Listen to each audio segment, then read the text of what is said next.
Hello. The current epidemic in Britain has revealed several very interesting aspects to do with public health, and also some rather nasty things to do with prejudice and political point scoring. This nice jolly chap here, a pleasant looking man and obviously a dedicated doctor, died of COVID-19, and this was, according to The Guardian, and this is sloppy reporting, it says weeks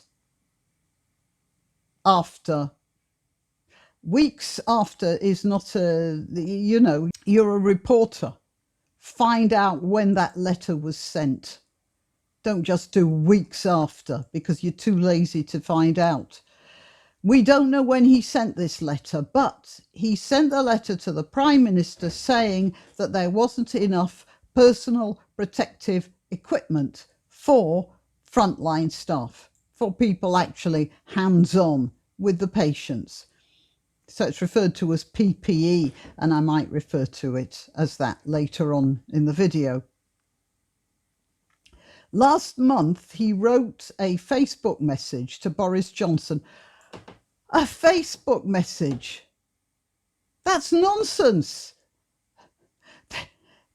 The newspaper says here he was pleading to the Prime Minister for more PPE, and now they say it was a Facebook message. So you might ask why he felt the need to send a Facebook message instead of sending it directly to number 10. And I want to get to that in a minute as well. But meanwhile, I just want to point something out. The Guardian has put a list of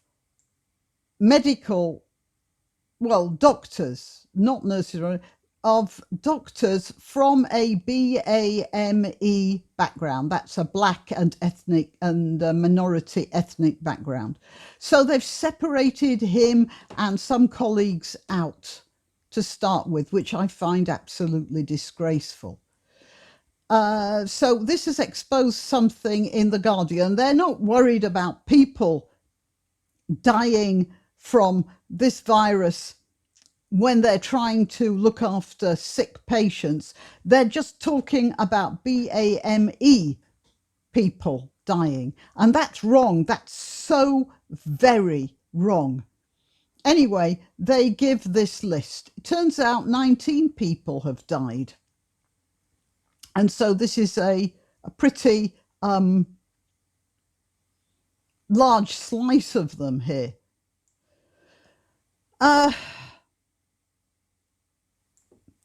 Why did Dr. Chowdhury feel it necessary to write on Facebook that there wasn't enough PPE available? Well, either there was or there wasn't, but that isn't Boris Johnson's responsibility. It's the hospital's responsibility. It's Homerton Hospital's responsibility. And this is the problem. Our hospitals are not being properly administered. Now, we're in the middle of an epidemic, we're in the middle of a lockdown, and a lot of people are going to say I'm having a go at the NHS staff saying they're not dedicated enough. That's not what I'm saying at all. I know there are people just knocking themselves out looking after patients, but you can't do a job that requires certain tools without those certain tools. And these hospitals are not being administered well. They're being administered by career bureaucrats. Now, some of them might be very good, but it's obvious that not enough of them are, or we wouldn't have had this sort of a situation, would we? There's going to be a cut there because I just got hit by a terrible sneezing fit. My mother always used to tell me that if I sneezed after somebody said something, it meant that what they said was true. So there you are. You can take it from my mother. What I just said was true. Okay, now The Guardian again. Matt Hancock says NHS staff death toll at 19 amid PPE row. The Health Secretary, Matt Hancock, has revealed that 19 UK health workers have died after contracting coronavirus, and further backlash over his request that NHS staff do not overuse protective equipment. I didn't hear him say that. And actually, I don't trust The Guardian, so I don't know whether he actually said that or not. Hancock said on Saturday he was unaware of any link between the deaths and a lack of personal protective equipment. But an investigation will be carried out into the extent to which health workers had caught the virus on the front line. Now, I can quite believe that there wasn't enough protective equipment. I can't believe The Guardian, but knowing the way hospitals are run round here, I'd say it's entirely possible. However, what I am more concerned about at the moment is why there have been so many deaths, not only of the frontline health workers. Let's have a look at this. I've been keeping an eye on this. It's called Worldometer. And this page, which was published on the the 9th of April, so it was 7 o'clock in the evening here, which means that the figures for the 9th weren't in, and this was for the 8th of April. So let's start with that.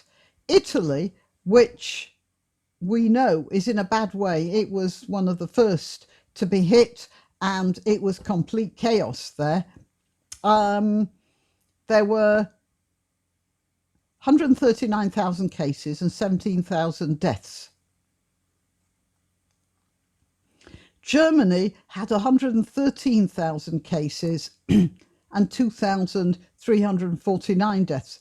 That's quite a difference, isn't it? So I don't know what the equipment situation was with Italy, so we'll leave that for the time being. Israel, which is a country, a very small country, which is at war and has very limited resources, it got 9,000 cases, 73 deaths. Sweden got 8,000 cases, 687 deaths. You can't tell me that Israel is better equipped than Sweden. So why is there such a disparity here? I can't see the UK on this one, but we've got the next one, which is April the 9th, a little bit later.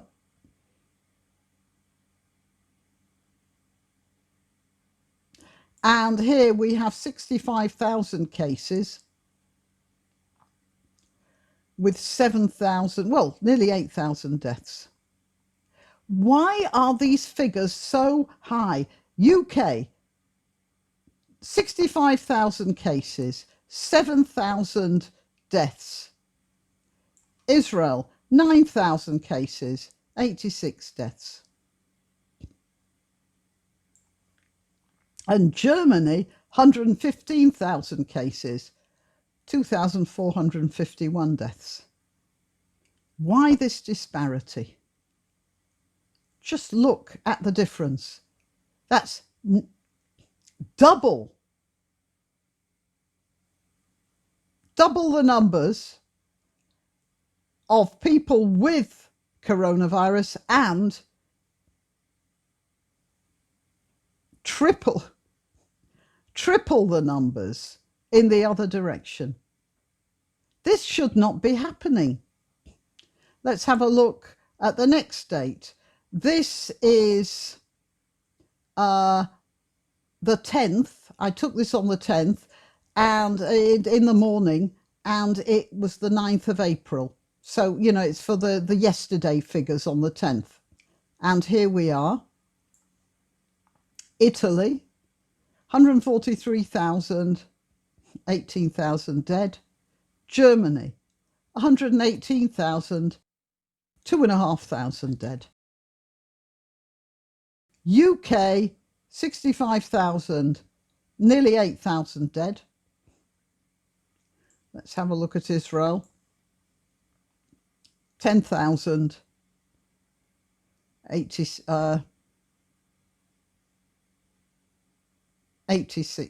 Israel, 10,086 dead.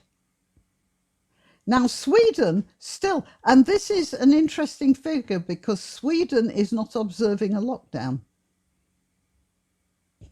But even so, they have fewer who have the disease and, yeah, 10 times, well, 9 times the number of deaths.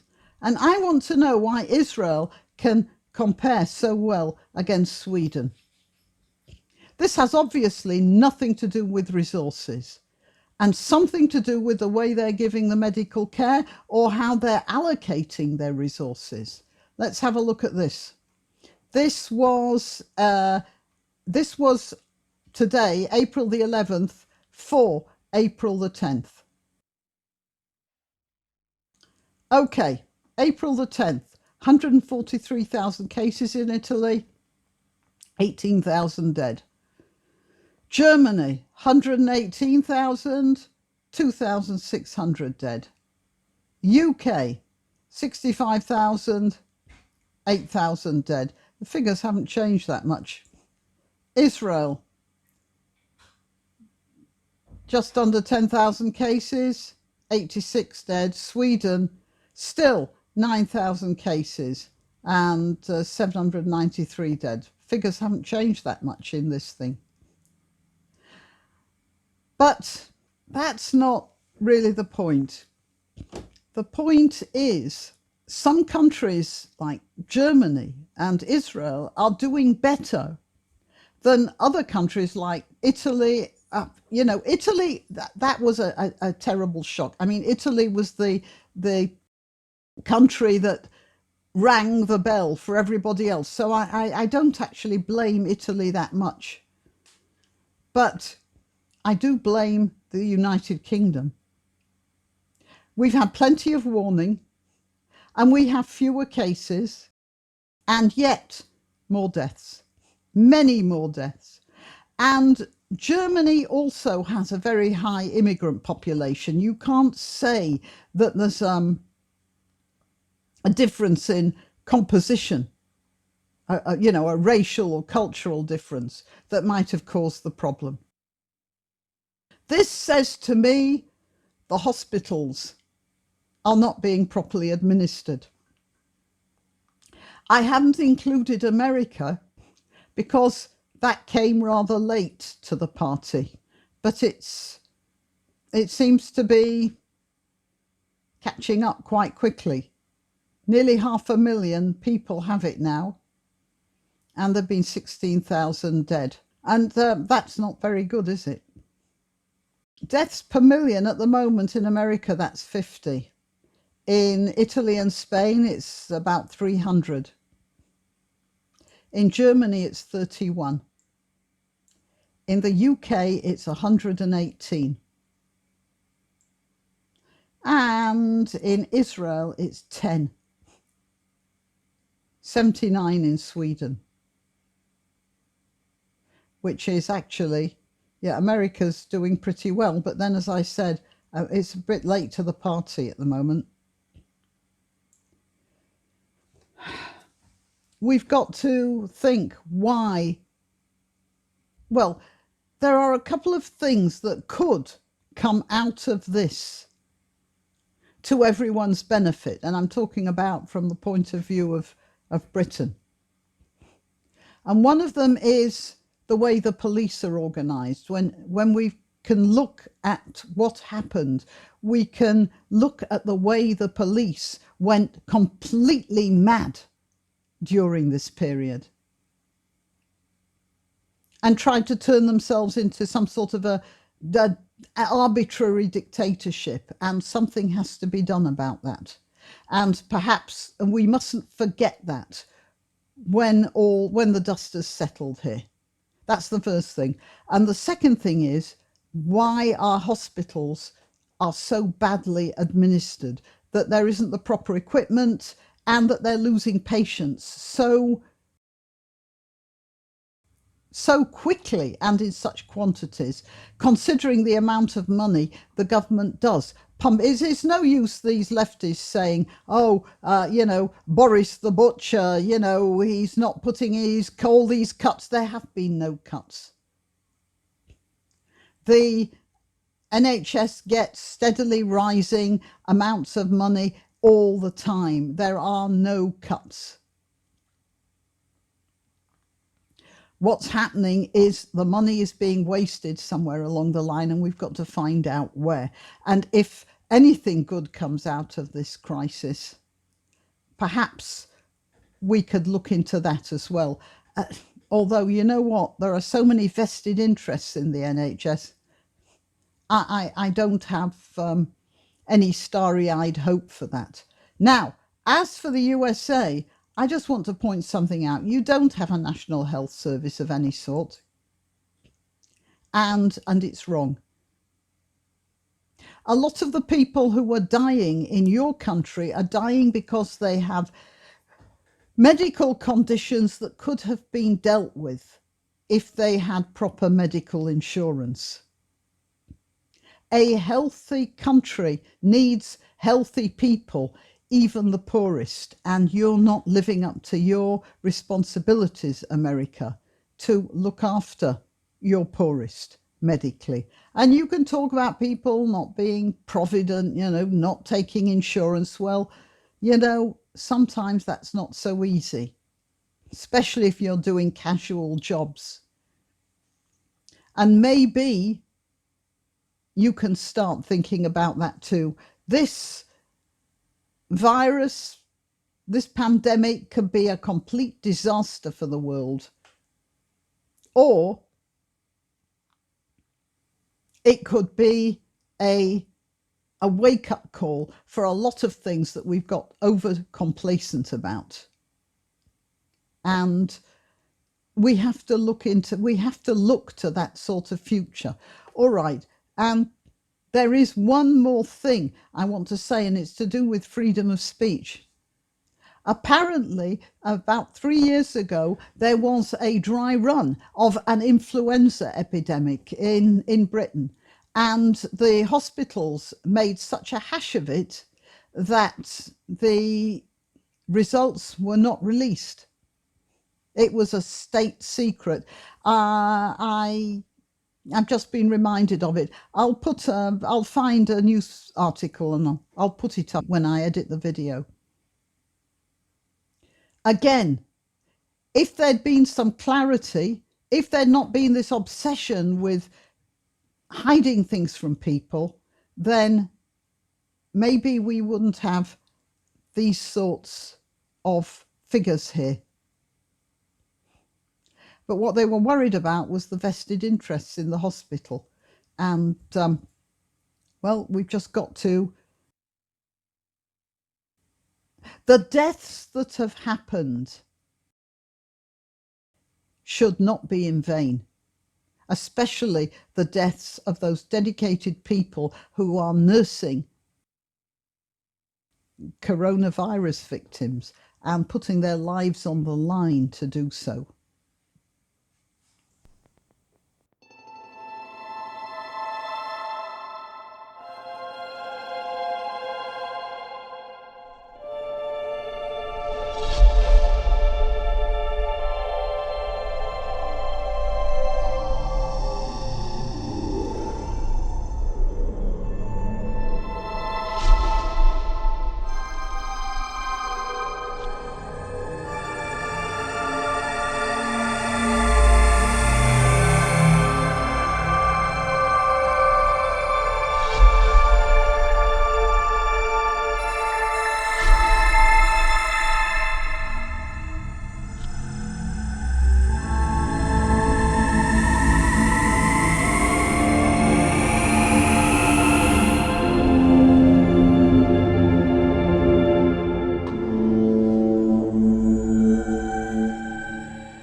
If you want to donate or contact, the information will be rolling over the Graniopteryx as I speak. Please like, subscribe and share because it does help with the algorithm.